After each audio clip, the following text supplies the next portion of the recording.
Before we begin, I saw something here yesterday. Yeah. That I sort of understood, but I just wanted to confirm what I understood was the correct one. Yesterday was the your side of the Rebbe. Gimel Tammuz, not yesterday. The day before yesterday. Okay. Yeah. You're right. And there's a yard candle burning here. It was for him. It was just continuing from the day before.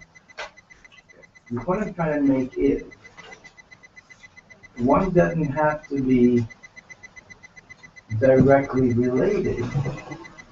In order you can lay for your Rebbe also, yeah. Okay, I didn't know that. I thought it was one of the children. No, but for parents you have to. This is if you want to. See, I have an uncle. Yeah. Now, he was never married, and he's 22, and he can have children. So I've always wanted to... So you should, why not? I don't think there's any... Can I say Kaddish then? Yes. Only for a relative? Or anybody? No, if somebody asks you to say Kaddish for somebody, you can say Kaddish for them. Yeah, see, I You want to get it out, please? Yeah. Okay.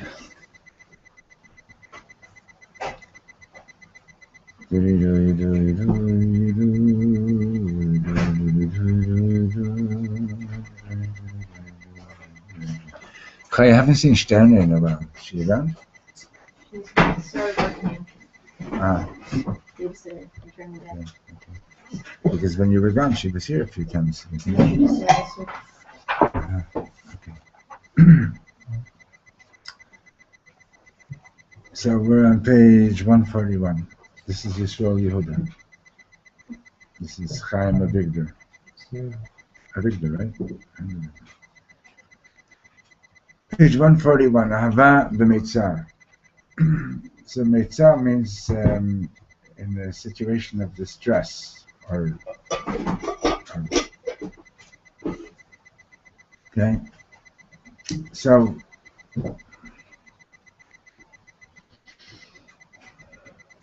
Mishu Chole, if somebody is chas v'sholem sick.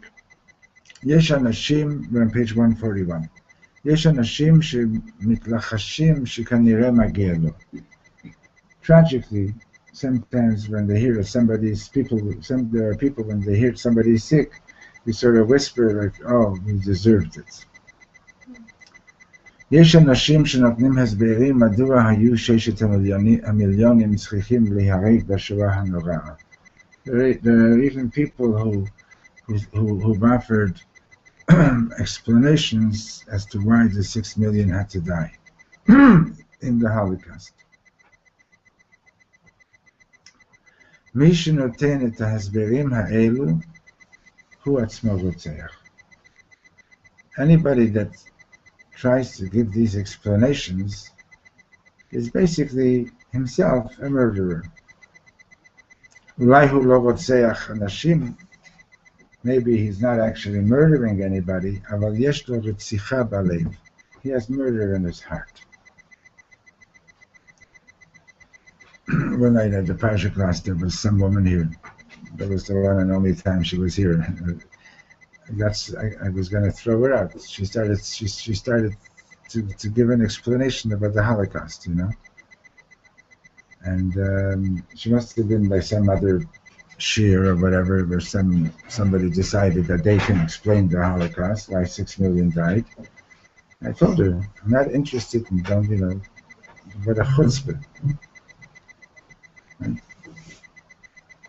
The Lubavitch Rebbe got into a big fight with Reb Shach, because one day Reb Shach said, if the Jews of Tel Aviv don't do tshuva, there's going to be another Holocaust.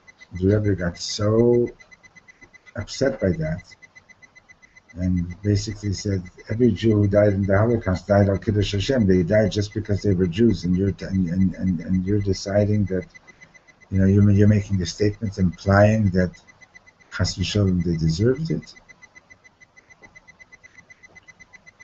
It was a big machlekes. It went on for a long time.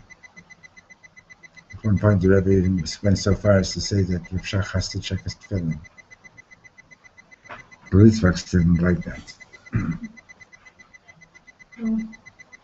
So what Reb Shlomo is saying is like this: if you hear that somebody hears somebody is sick and they say, "Oh, he deserved it," or somebody that has the nerve to chas v'shalom make a statement about the Holocaust and try to explain it, it's like saying that, okay, you didn't murder them, but that person is basically, it's like he's saying that, that if it was in my authority to do it, I would do it, type of thing.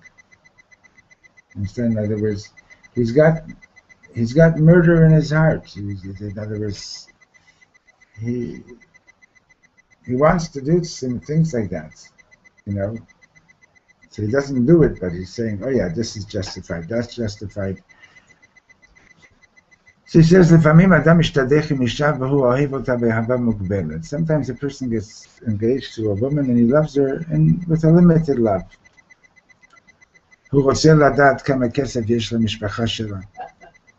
How much money is there in your family? How many degrees does she have? That's not infinite love. That's not the love of before creation. Were you here for the beginning of this, about before creation?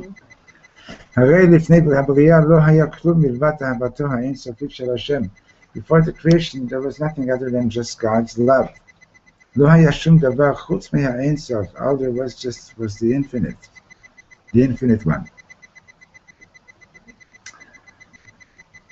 Right? So, and again, we've spoken about this whole issue about altruism and so on. And so it's very interesting. In this week's parsha, there's the famous verse that everybody knows, Matoivu Eilecha Yaakov Mishkanusecha Yisrael. You know that verse, everybody knows that verse. A lot of shuls have it up on the wall and things like that at the entrance. How wonderful are your tents, Yaakov? Your dwelling place is Israel. Now, why? It's very interesting that here, this is something that was said by a wicked man who actually wanted to curse us, but Hashem didn't let him And instead, he ended up saying, "Matov Olecha Yaakov, how wonderful are your tents." So everybody's asking, okay, so what was so special? What did he see? What did he see that was so special that he said, "Matov Olecha Yaakov"? So Rashi says, it's just amazing how almost every week, like on Thursdays, whatever we're learning here, ends up having something to do with the parsha. Okay. So Rashi says, what did he see that impressed him so much that he said, "Matov Olecha Yaakov"? Okay, but before I go there, so the Gemara explains that Bilam wanted to see he wanted to curse out the Jewish houses of worship, and so Hashem obviously didn't let him, and he ended up saying, "Matov Olecha Yaakov, how wonderful are your tents, Yaakov, your dwelling place is Israel." In other words, that's why they related to all the synagogues that we pray in. That's how the custom came about to say "Matov Olecha Yaakov" when you come into shul, right?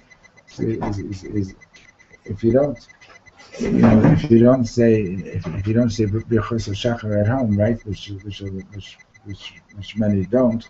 They say it when they wake up. They go straight to shul, right? So that's the opening verse when you walk into shul. You're supposed to say "Matov Olecha Yaakov." How wonderful are your tents of Yaakov are so wonderful. Your dwelling places of Israel.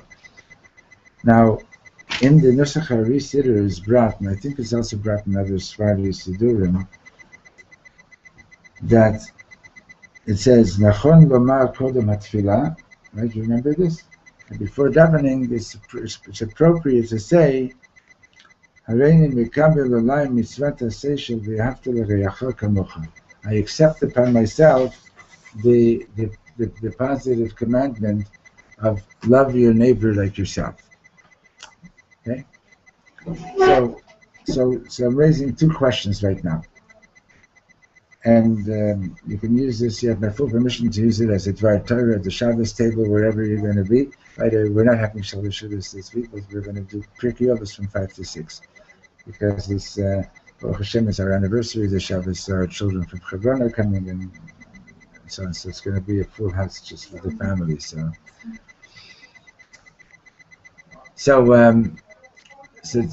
two questions. What did Bilam see that impressed him so much that he said "Matov Olecha Yaakov"?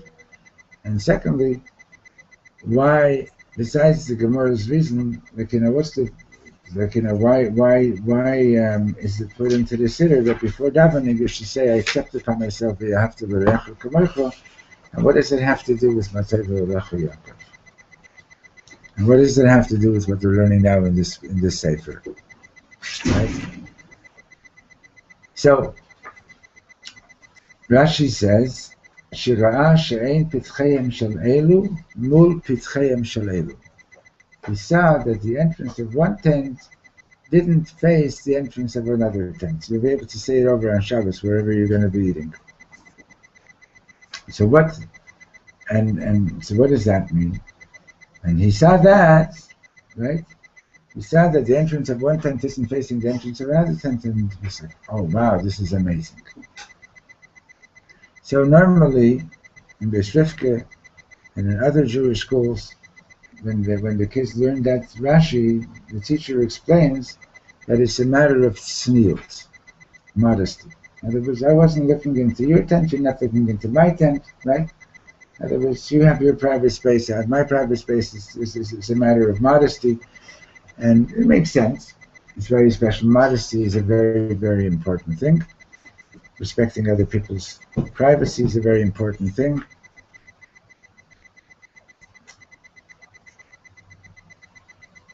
But, once Reb Shlomo he said like this,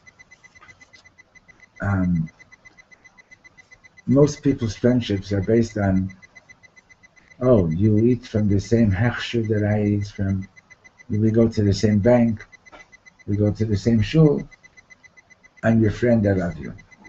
What happens? What happens if you stop voting for the same politician that I'm voting for? What happens if you stop, attending the same synagogue, etc., etc.? What happens if there starts to be differences between us? Well, then the friendship and the love usually dissipates, right? That's what we call ahava hatluya b'davar. It's a Mishnah in Pirkei Avot. The Mishnah says, "Kol ahava she tluya b'davar." Every love that is dependent on something, on some reason, b'teila davar, b'teila ahava. Once the reason for loving you is no longer there, so then the love is gone, right? That's non-altruistic love. But ahava shenena tluya b'davar kayemet le'olam. But love that is not dependent on a reason, it's there always. So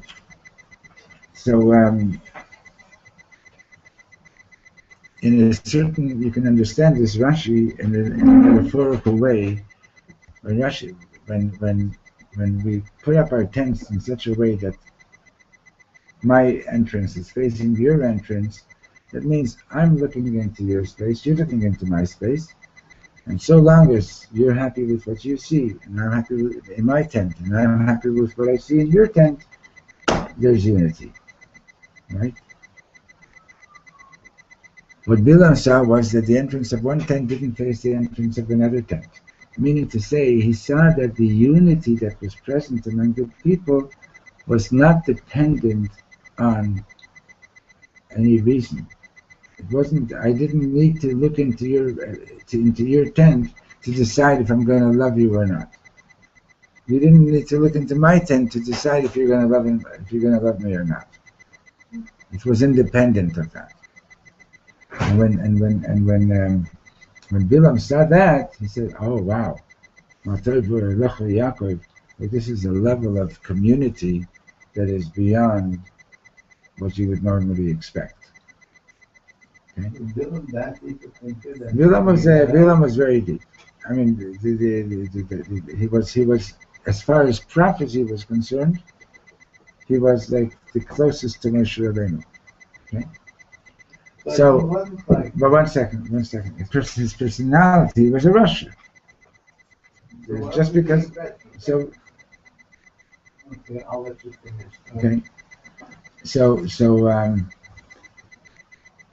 now when you come into shul, right, and this is basically what Reb Shlomo is talking about over here: love before creation of the world and love after creation of the world, right? Love after creation of the world is I need something to arouse my love, right? Oh, this I said a joke and you laughed at my jokes. Well, I love you, or you've got something that you've got a character trait that I really admire. I love you, right? That's love after creation. Love before creation is not dependent on those things, right? Now, when you're going to daven, what is the rule? Why are our prayers in the plural form? Rafa'enu, Hilas, Varech Aleinu, bless us. Everything is plural. You're davening. Why are you davening in the plural form? Because you have to know that you're not davening just for yourself, right? You're davening for everybody. V'shem Kol Yisrael, in the name of all of Israel. Now, so when you come into shul and you say Matar V'Olechu Yaakov, right? What are you connecting with? Oh, this is a beautiful building. What are you connecting with? What you're connecting with is the unity of the people of Israel. And when it was put into the Siddur that before davening you should say, I accept upon myself the mitzvah of love your neighbor as you love yourself, but it's just making Matar V'Olechu Yaakov clearer. In other words, what kind of love are you accepting upon yourself? What kind of Ahavas Yisrael are you accepting upon yourself? You're accepting upon yourself the love of before creation. I don't need a reason. I don't need that you should wear the same shtreimel that I'm wearing. I don't need that you should like the same children that I like. Right? you can have very different opinions from me, and still I accept upon myself to love you like I love myself. Okay? And that's what Reb Shlomo is talking about. Understand this? This is and this is the love that Hashem expects of us. So now he continues, and we have a healer among us. You're a healer, I guess, right? Of a certain kind. Yeah. And you try to heal people. Right? So he says, you can't heal someone with the love of post-creation, after creation. When somebody's in pain, it's not the time to give him a lecture, and to tell him that, oh, you know why you're suffering? Because you are wrong, you did something wrong. And especially don't talk like that with children. If a child is crying and an adult comes over and he says to him, why are you crying? Your father gave you a smack? For sure your father had a good reason for doing it. Cain, yes, maybe he was right. If you speak that way to the child, you can't heal him. And this is very deep.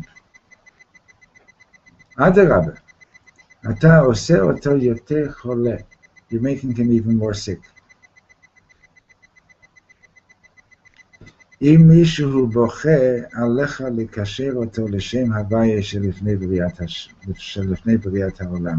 somebody is crying, what you need to do right now is you need to connect him to the divine name Yud-Kei Vav-Kei, to the love of before creation. Okay. Should I go over this, or are you ready to explain it yourself? I want to hear from you guys now. No, I'm serious. Like this thing now. So he's saying that what? A kid got smacked by his father or mother, so it's possible, right? And an adult goes over to the kid is crying, an adult goes over to the kid and says, oh, you probably deserved it. Right? Okay. What's wrong in what Reb Shlomo is saying? What you're doing right now, it's not what's needed. You're making things even worse. Right? What you need to do instead is you got to connect the kid with you got to show that kid that love of before creation. Explain, wise ones. Wise what? Wise ones. Oh, wise ones. Wise ones. Mr. Yehuda, you want to say something about that? No. Maybe you will soon. You want to say something about that? One thing that comes to mind is what's happening here now, and how you hear it makes it worse. You know, when it makes it worse to start talking about causes or trying to tell people why they might have received a certain treatment or anything like that, when what's really the timing is off. We have extra books. You want to learn for a few minutes? You're welcome to. Yeah. We all need it, right? You can even have some water. Ein mayim el Torah. Yeah. Just in short, the timing is really important. That to talk about reasons and timing is important for sure. later. For sure. Yeah, timing is important. I absolutely got in the moment you need to support and empathize. Right. But why page 141? You get 2 1s and a 4. Okay. But let's get we're like this. Read this paragraph out loud. No, sorry. What? Okay.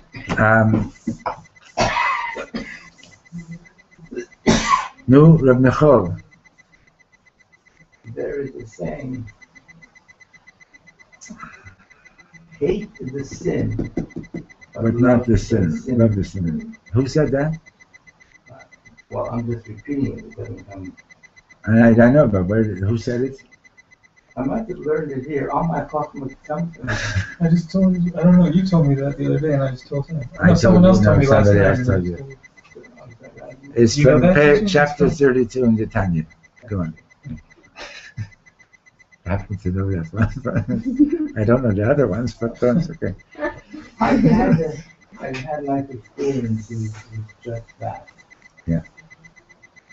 When I didn't win custody of all my children all at the same time, became one at a time. So I got the youngest one. He was, as we say, the challenge. And I often wondered if they made a mistake at the hospital anyway. And I discussed this once with my mother. And she said, the problem is not your son, the problem is you. I said, how is it with me? And she said, you have to tell him you love him whether he's a good garbage or whether he's a bad garbage. The first thing is before you try to correct anybody, including a child, is they have to feel confident that you are addressing the behavior and not them. And that you still love them, right? So your mother learned this before you did. My mother was an exceptional woman. She was from the generation where girls and women didn't get an education except from their own mothers. No, I would put it differently. She was from the generation that girls didn't get ruined in school. See, they agree. My daughter went to the Torah and she turned out just fine. I'm talking about elementary school and kindergarten and so on. Anyway, it doesn't matter. That's beside the point. Okay. So what I'm getting from here is Ava Shalifnei Abriya is an altruistic love. I love you simply because you are. And we learned this before, and to tell you the truth, I tried. Now, those that I get along with... It's not easy. It's a very, very few people actually achieve that. In other words, to achieve altruistic love, maybe once or twice in your life, maybe that you can do, but it's very, very hard to reach that level. So, but still, what we need to know is that it's still expected of us not to give up trying. And what happens to a lot of people is that we try a couple of times and we see how hard it is, right? And it's like, it's like if you decide Shabbos morning, today I'm going to shul, I'm going to have altruistic love, Hashem is going to send you somebody that's really going to test you. Okay? Yeah, you want to be that, you want to go on that madrega? Okay. Right? Hashem is going to send you somebody that's really going to test you. But anyway, maybe not. But the point is that very often we try these things and then we see how hard it is, and what do? We say, forget it. Consciously, subconsciously, we just sort of like we sort of like take off our skates and say that's it. I'm not playing anymore. I'm not trying anymore. So what you're saying is correct with everything that you said. What I'm trying to understand over here is, what I'm trying to get you to explain over here is, what does it have to do with healing? Right? Reb Shlomo says that if you talk like that to the kid and you say to the kid, you deserved it, right? You can't heal him that way. Right? What healing are we talking about? Healing what? What's the healing that's needed? What healing does this child need right now? The dysfunction of the child, in whatever level, his thinking, his So acting, the father told him, listen, don't play basketball in the living room. You're going to break something, okay? And the kid doesn't listen, and he goes ahead and he, plays with the basketball, knocks over this beautiful vase or whatever it is, right? So and the mother gets upset and gives him a smack, right? So what healing and so Shlomo says, if you tell the kid, oh, you deserved it, so what's wrong? What's why not? He says if you do that, you're not able to heal the kid. What healing does the kid need to have?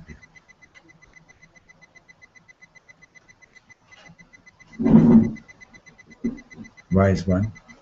No, I'm just saying. No, I'm not joking. His spirit's broken. Okay, elaborate. And also to a kid, yes, like that could translate into him as like his father doesn't love him. Right. Like Okay, he might so not be able to say my father still loves me even though he just hurt me. okay, and that's what needs to be healed. I'm trying. I want to like come down. Like what's? Go ahead, keep going. That's. It's like I'm coming from a different angle. Okay, so I want to hear what you're coming As from. in, like that's the last thing he needs to hear at that moment when he's already so down. Okay, fine, but what I'm trying to understand is what Reb Shlomo is saying is that he's implying over here that there's a healing that needs to take place, and I want to know, Honoring his parents. Well, but what does that have to do with healing right now? That could be the children. That could be what he needs here. Is what? Is really deeply getting the value of listening. So then what's wrong with telling him you deserved it? It's just not the skillful way to go about it. To get him down. Okay, so that's another truth, another reality. But That's not what you're looking for. No, I want to know. Like I'm looking for like something happened here. The kid got a smack, and he needs to be healed. And he's gonna stop crying. Then it's pretty soon. Healed from the smack, not from something before the smack. He's Shlomo's saying, if you talk like that to the kids, you can't. If you talk like that to the child, you can't heal him. What sickness are we talking about? What needs to be healed now? Well, it could be that when, because children, they don't have as many experiences, right? They're experiencing things for the first time, and it could have been that when he was playing with the ball, and his father told him not to, he either thought that he is responsible enough and nothing bad would happen, or that he may have really believed that it would be okay. And when it wasn't, there could be this this big learning experience that, wow, sometimes my judgment is off, or I don't always know. And when he's dealing with that, I mean. So that's what he was saying. So then, so you tell the kid, your father was right. No, but to deal with wow, I have a desire to differentiate from my parents. I have a desire to have my own thoughts, and then to realize the person who told you no was correct, and he's dealing with that, and then to get hit. Really, what he might be needing is a healing of his bitachon atzmi, and not like ego. Self-esteem. Self-esteem, not necessarily ego, I'm right, you're wrong, but the ability to judge and proportion, spatially and everything like that, and the desire to be separate from your parents. And when you realize that like it may not be time to completely differentiate, and then you get hit. It's just like then you don't then you can't like differentiate between what like the experience that I had, but I don't want to. I want to be able to listen, but I also want to be able to do my own thing. But now I'm like I was disgraced and I'm in pain by someone who I love the most. I don't know how to. The lady is sophisticated. Very nice. I'll tell you, I actually don't think it's answered because when you were asking the question, I right away thought of the Ishbitzer has this Torah, and this is like the answer that came to my mind was that what kind of punishment could it be for Adam to work the land if it says a few seconds before that he worked the land? Right? It says like Adam was like working in the land, and then it said, okay, your punishment is going to be that you have to work the land. That's you by the sweat of by thy the sweat of brow. your brow. Yeah. So the Ishbitzer, you'll work the land by the sweat of your brow. So, and the Ishbitzer said, I actually think I learned this. Actually, it's from Elyon, but I think I even once read you wrote this, that the punishment was, before Adam would plant an apple tree, and an apple tree would grow. But this punishment was that now Adam will continue to work the land, and he'll plant an apple tree, and it may grow or may not, or it might get cut down by someone. Right, the earth was no longer willing to trust man. Yeah. Or the other way is that now man is so much more dependent on like Hashem rather than nature, and now he has to like really not only so how are you connecting it so to that's this? what popped in my head when you said that, because the boy he was more like Adam after the sin. He wanted to like differentiate. He wanted to wanted to be separate, but then he realized like, wow, maybe I should have much more unity with my father. Maybe I should listen to him. But then how is he supposed to accept that beautiful possibility if he gets punched, if he gets smacked? It's very, very good. You're saying good things, yeah? So maybe the healing has to relate with him understanding paradox, or for him not to be confused by. Right. So okay. So let's build on that. Okay. So basically, when the adult says to him, "You deserved it," right? He's basically being told, and when you spoke about self-esteem, he's basically being told, "You are not good." And you were also saying differentiate between the transgression and the transgressor, right? And in other words, and so the child is now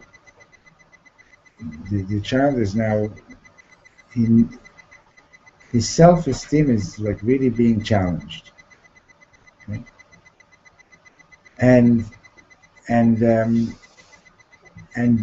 in a sense that the healing that needs to take place over here is that not to destroy the child's belief in the possibility of things being fixed. Okay.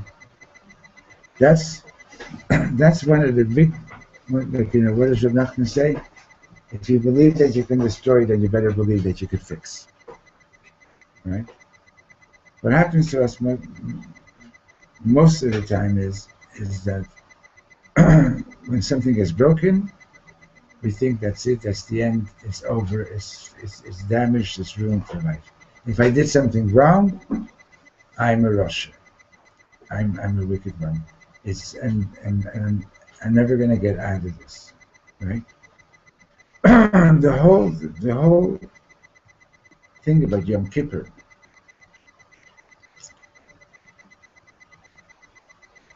you should know that according to Kabbalah, right, when you see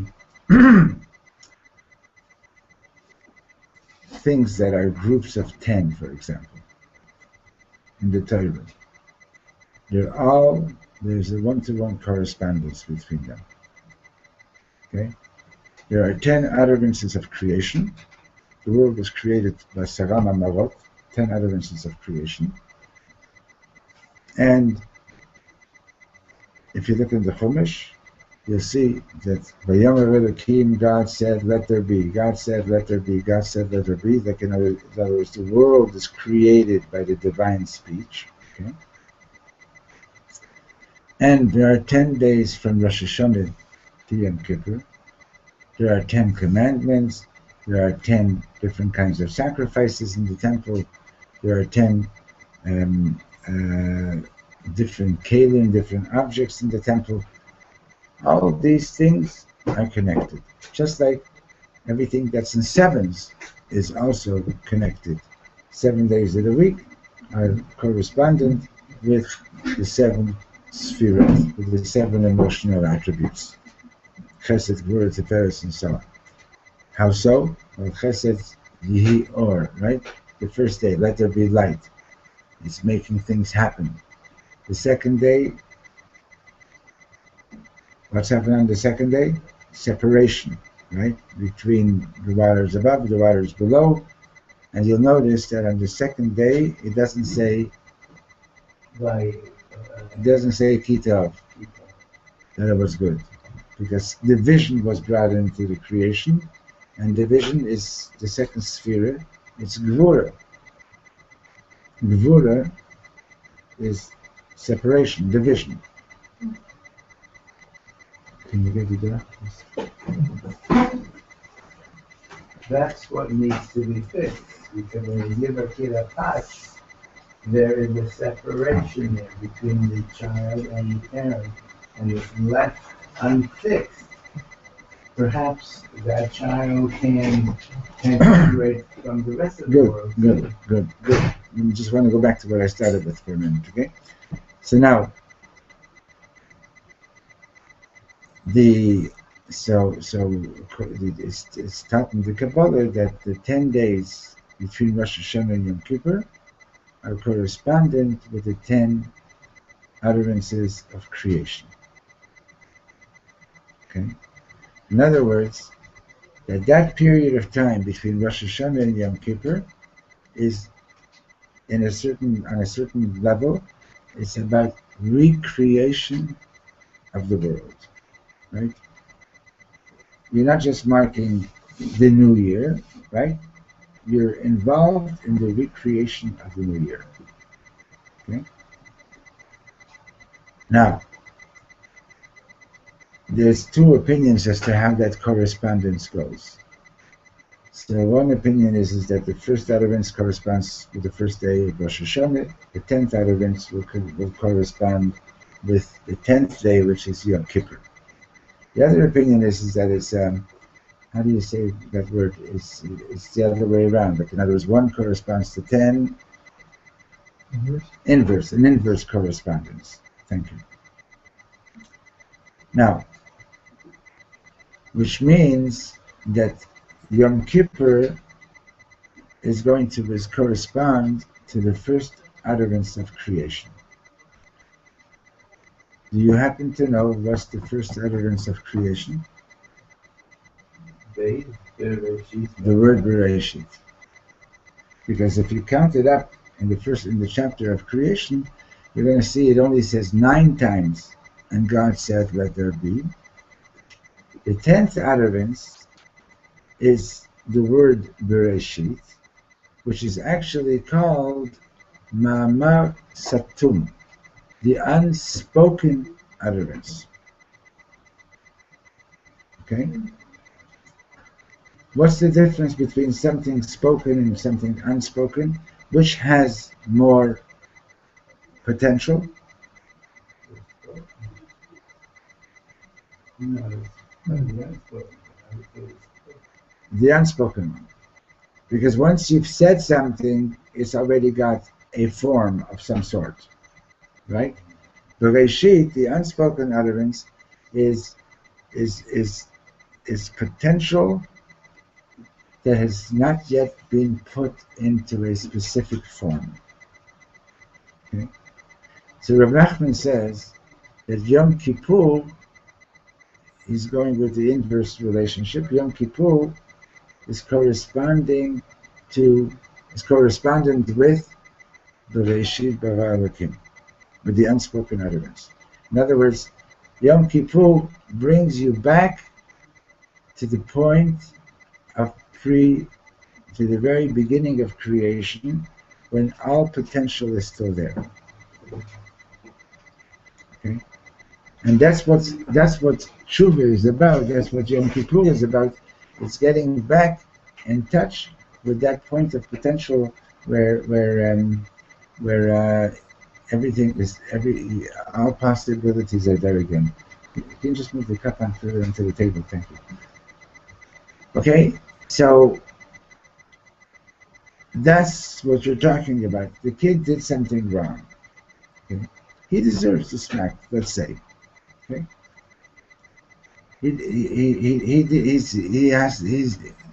He's responsible for what he did. He deserves some consequence, whether it's a smack or whatever it is. I don't care. That's not the point right now. Okay? But what you need to heal is you got to make sure that this kid is not going to fall into the trap of thinking that I am bad. Not to lose his self-esteem. Because he got a good whack and he feels terrible and maybe, and now this guy comes and says, well, you were a bad boy, right? Okay, he did something bad. But if he's going to fall into the trap of thinking I'm a bad boy, what's going to happen? He's just going to continue to repeat it. Today is the vase. Tomorrow is the sewing machine. Whatever it is, right? And then he gets kicked out of school. Baruch Hashem. Right. It can lead to breaking. Okay. But you understand, that's the issue. The healing that needs to take place right now is that this kid should not lose his self-confidence and should realize, yeah, I broke it, I can fix it. I'm not ruined for life, right? Once I went into this Hasidic shul in Montreal with a couple of hippies that had come over, and this guy comes over to me and says, "Are you Bali Tshuva?" So I said, "What makes you think that if they're Bali Tshuva that they should be like you? Maybe you should be like them." He didn't like that very much. Anyway, so then he says to me, "I would never let my daughter marry a Baal Tshuva." So he said, "Why not?" He says, "Because I don't trust them." I said, "What do you mean you don't trust them?" He says, "I don't believe that a person can change so much." So he said, "What you're saying to me is that if you would have been born in a non-religious environment, you would never become religious." He says, "That's right." In other words, he was stuck. He was stuck in this thing of you can't change, you can't really improve. And he was so stuck in it that he wouldn't trust somebody that actually made such a big change in their lives. Okay? He didn't understand what it means to go back to Bereshit. Okay? And for example, I've told you this once, like Shlomo used to do these long bedekens and chuppahs, because he says he wants people to be able to have a strong memory of the time that they got married, so that when they get into a fight later on, they should be able to go back to that beginning. They should be able to go back to the beginning when they first were so in love, and they saw all the great potential in front of them, rather than being stuck on, you didn't wash the dishes, or you didn't do the floor, or you didn't do this, or in other words, but to go back, to be able to reconnect to that, why did we get married in the first place? right? And from there, the healing can take place. Okay? But if you say to somebody, no, you deserve this, well, what is there to heal? You're not going to heal anything. You're just confirming. You're confirming something very negative. You're confirming the loss of self-esteem, or the loss of the potential of fixing something. Okay. So he says, if somebody is crying, the first thing you need to do is you need to reconnect them to Yud Kei Vav Kei, to the beginning, to the potential of life, to the potential in our relationships, right? And what if? And by the way, once Reb Shlomo quoted some Rebbe that said that tears are the mikveh of the eyes. Okay. Now, he says, the last two lines. When you want to heal someone, if you want to heal someone, you can only heal them by with the love of pre-creation. When there wasn't anything yet. When there was nothing yet, and you connect them with that time when of the infinite potential. Okay. So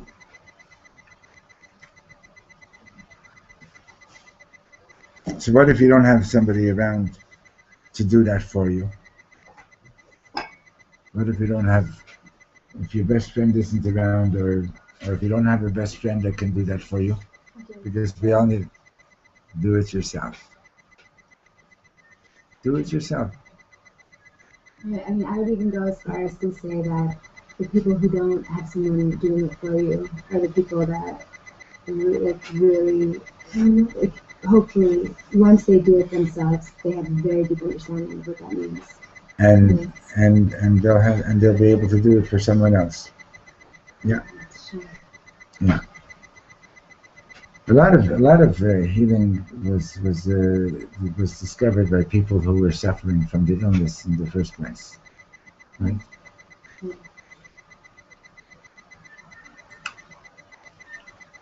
I always wondered how they figured out, about the meridians in the body, back in ancient times and so on.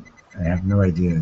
I really don't know, but how did you know that if this is hurting over here, you're going to give me a shtech over here, and now I'll be okay? It could have been by accident that it happened. The bunch of Japanese were at a Farbrengen, and somebody jabbed somebody by mistake and said, "Oh, I feel so much better now over here." Like they're doing karate and someone's cold right away. I don't know. I'm sure that some of it was by accident. They realized, hey, but I'd like to know more about that. How did these things ever get figured out? But in any case, if you don't have anybody that could do it for you, then you got to learn how to do it for yourself. And I told you this story already a few times about when Reb Shlomo met this guy who was into theft. And remember I told you the guy was stealing hubcaps, and the car would come with it. And Shlomo met this person, didn't even know who he was and didn't know what he was into. And Shlomo was holding him, and Shlomo started crying. He started crying, and he's saying, "What's going on, brother? What's going on, brother?" He just felt the pain of this person's neshama, and that was it. The person told his rabbi immediately afterwards. He says, "I'm never stealing again," and he was over it. Right? So, what Shlomo basically did was he healed him. But how did he heal him? He brought him back to to that first moment, to the love of pre-creation. See? So okay.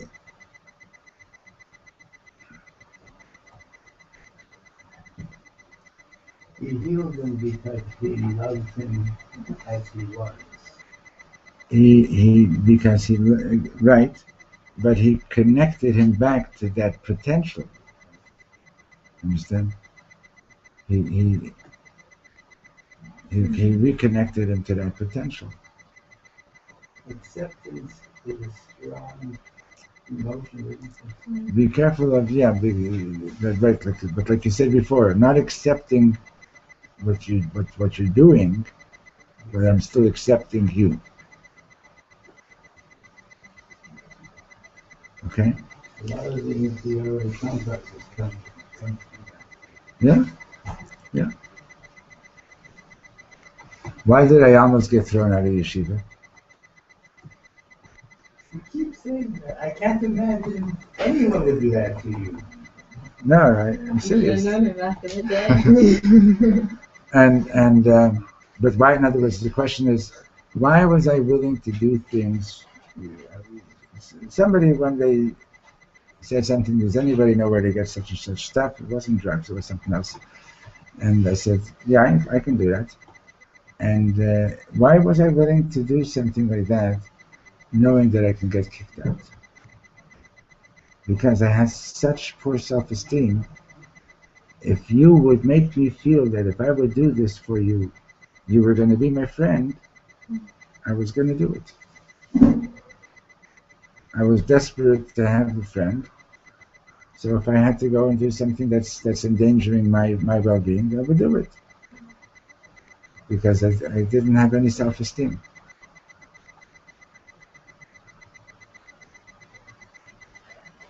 You know? When my brother was here and came to two, Yeah. so we went out to eat. His brother was my roommate. And I asked him, do you remember? See, I never called you by your first name. It's Shalom. Yeah, go on. Yeah. I So, called you yeah. I said, do you remember him? He was non-committal. I said, what do you remember of him? He didn't answer me. More than anything about being the old. He didn't want to speak Russian Hara. I finally got it out of him that He doesn't remember. he doesn't remember. No. I said, do you remember anybody in the yeshiva? So he told me a few people, and I said, stop, I don't want to hear it. No memory is good. He didn't want to speak Russian Hara. I think he's happy. I can remind him of some stories. Was it hockey cards? Yes. Have you been learning about Havei done at Kol Ha'adam B'Kaf Zchut? Hockey cards. Yeah, you're close. It was something printed. You know, my two brothers are of the Babasher season. Really. They do all the stuff. And I believe I've become more of a ruchnius kind of the Babasher rather than just a behavioral one. It's very hard to wear a kapota in this heat, believe me. No, they don't. That's a good reason. They don't wear kapota. Yeah. But they wear the black hat. Yeah, even a black hat in this weather is very hard. You know, I accept people the way they are, as long as they don't infringe on my me. Yeah, they call it black hot. Black hole. I was just thinking about the utterance before it's formed word. That maybe there's some connection with that in the beginning. Right. As a reminder. Okay, have a good Shabbos. and a good Shabbos to continue on Sunday in Rosh Hashanah. So we're not having a public Shabbos this week, but at 5 o'clock we are learning Pirkei if anybody wants to come. I'm teaching tonight. Tonight? No. Thursday We're night. not having Wednesday Shabbos night. Shabbos. Yes. So at Oh, 5 really? o'clock they're learning Pirkei Avos. Where, Oh, here? On Shabbos. Wednesday night is the Pashka. Yeah, that's last night. Okay. You notice how we're all jumping up and